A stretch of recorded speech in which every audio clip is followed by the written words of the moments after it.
আসসালামু আলাইকুম guys, welcome to my another video. তো আপনারা টাইটেল এবং থাম্বনেল দেখে তো অবশ্যই বুঝে গেছেন যে আজকে ভিডিওটা কি নিয়ে। চলেন শুরু থেকে শুরু করা যাক। তো আমি আর ইমন অটোতে কই যেতেছি একটু পরে বলতেছি। এখানে দেখতে পাচ্ছেন অনেকগুলো লাইটের ফোল্ডার, তো এগুলো নিয়ে যেতেছি আমরা মাঠের উদ্দেশ্যে। আর আমাদের মাঠটাও বেশি দূরে করা হয় নাই, যেহেতু মিনি ক্রিকেট খেলা হবে। মাঠটা করা হয়েছে মূলত সৌরভদের বাড়ির পাশেই, মানে ওদের একটা খালি জায়গা ছিল ওই জায়গাতেই। আর এটা হচ্ছে মাঠের বর্তমান আর মাঠের মাটিগুলো চাপানোর জন্য একটা দরমসের দরকার ছিল, যেহেতু বালু মাটি ছিল। তো দরমসটা নিয়ে চলে আসলাম। আসলে আমি আনি নাই, ইমন আনছে দরমসটা। তো এই যে মাঠের অবস্থা, পোলাপান কাজে লেগে গেছে। আমিও একটু হাত লাগাইলাম, ভাবলাম একটু কাজ করা উচিত। আর এদিকে ছোট ভাই আর ও ইলেকট্রিশিয়ানের কাজ পারে, তাই ইলেকট্রিকের দিকটা ও সামলাইতেছে। হোল্ডার মোল্ডার যা যা লাগে ও। দেন এখানে আছে রাশেদ বাঁশ কাটতেছে। বাঁশ কেটটা চারদিকে কোপা হবে, কুইপা তারপরে আপনার জাল দেওয়া হবে। আর এখানে ছোট দুজন ভাই আছে, তো ওরা দেখতেছে বিষয়টা। দেখছেন, একজনে কাজ করতেছে আর ভাই সবাই দেখতেছে হারিয়া হারিয়া।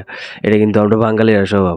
আর এখানে একটা হাসা পাইছি। আর এখানে মাঠের মধ্যে অনেকগুলো পাতা ছিল, তো এগুলোকে ঝাড়ু দিয়ে মন সাইড করতেছে। বিয়ের জন্য পরিপক্ক হয়েছ, ওই এটা দ্বারা বোঝা যাইতেছে। তারপর এখানে ঝাড়ু দিতে দিতে এখানে কিছু আলু গাছ ছিল, তো আলু পাওয়া গেছে। আলুগুলা বন্ধ করে সবাইকে দিলাম এন্ড খাইলাম। তো এখানে বাঁশ কাটা হইতেছে, বাঁশগুলোকে সাইডে দেওয়া হবে। আর এদিকে ছোট ভাইরাও কাজ করতেছে অনেক, মানে বাঁশ যেখানে পোতা হবে ওই গাদাগুলো করতেছে। আর এখানে যে বেস্ট মাড়িগুলো ছিল ওইগুলো সরাই ফেলতেছে। আরিফ তো এখানে কাজ করতেছি, ইমনও ঝাড়ু দিতেছে। আর আমি এখানে বসে বসে ভিডিও করতেছি। তো আপনাদের সাথে দেখা হইতেছে রাত্রেবেলা। তো চলুন রাত্রে দেখা হবে। 2000 years later. আমরা চলে আসছি মাঠে, এখন যাবো মাঠে। চলেন যাওয়া যাক মাঠের কাছাকাছি। চলে ফাইনালি আমরা চলে আসলাম মাঠের মধ্যে। এখানে আর দেখতে পাচ্ছেন মাঠটা কত সুন্দর লাগতেছে। আর পোলাপান এখানে বসে আছে। এখানে দুইটা টুলের ব্যবস্থা আছে, দুইটা টুলের মধ্যে পোলাপান বসে আছে। আর এই যে মাঠের অবস্থা, ভিউটা দেখেন। মাঠে খেলা অলরেডি চলতেছে। আর এখানে দেখেন বল করতেছে, পোলাপান দৌড়ায় দৌড়ায় পিটতেছে। তো আর কি, এখানে রাসু কাকা আছে, রায়হান কাকা আছে, এরা দুজন। আর এইখানে আছে সৌরভ। আরে দাদু এখানে কি খবর? অনেকদিন পরে। আরে আই ডুইং ব্লগ।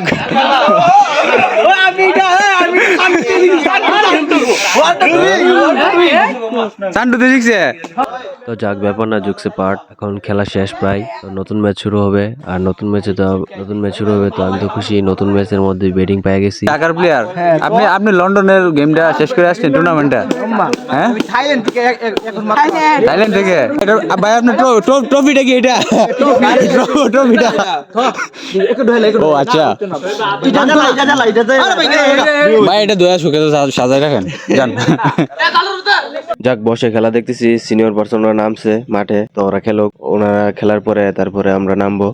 পোলাপানে যে পরিমাণে ব্যাটিং করতেছে, আমি তো ডরের মধ্যে আছি।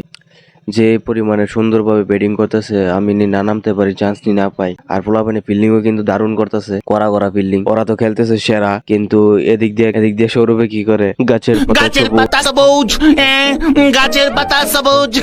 আর ওরা যেমনি খেলতেছে আমি মনে হয় না চান্স পাবো। এই জন্য একটাই ঠিক আছে, দোয়া করতে হবে বেশি করে, মানে ওরা যাতে সুন্দর করে আউট হয়ে যায় আর কি। দোয়া করতেছি, আল্লাহুম্মা আমিন, তাড়াতাড়ি আউট করে দাও। দোয়া করতে দেরি না, কবুল হয়ে গেছে। ওদের আলী আউট, এখন আমার পালা। এখন যাবো আমি, ওকে, যে কালমা দেখাবো। চলেন দেখেন আমার ক্যালমা। তো অনেক বড় ভাবসাব লয়ে আসে মাঠে নামলাম। নেমে তো দেখি স্টাম্প নাকি সরাইল। তো স্টাম্পটা আগে ঠিক করলাম, ঠিক করে দাঁড়াইছি। তো আর কি প্রায় 5 থেকে 6 বছর পরে ব্যাট ধরছি। মাঠে নামলাম, দেখি কি করা যায়, লাগাইতে পারি কিনা। ওর প্রথম বলটা মিস গেছে, দেন সেকেন্ড বলে 4 গেছে, সেকেন্ড বলে একটা 4 গেছে। যাক, ব্যাট টাচ লেগে 4 গেছে, ওকে, সুন্দর হয়েছে। এখন ছক্কা, ও নো। যাক, ব্যাপার না, it's my bad luck, out হয়ে গেলাম। তো আমরা যেহেতু ব্যাটিং করছি, তো ফিল্ডিং তো খাটতে হইব। হালকা ফিল্ডিং খাটার পর আপনাদের সাথে দেখা হইতেছে। 1000 years later. This match win. Okay, American player নিয়ে নামছে, তাই আমরা উইন করলাম। আল্লাহ হাফেজ, আপনারা সবাই ভালো থাকবেন।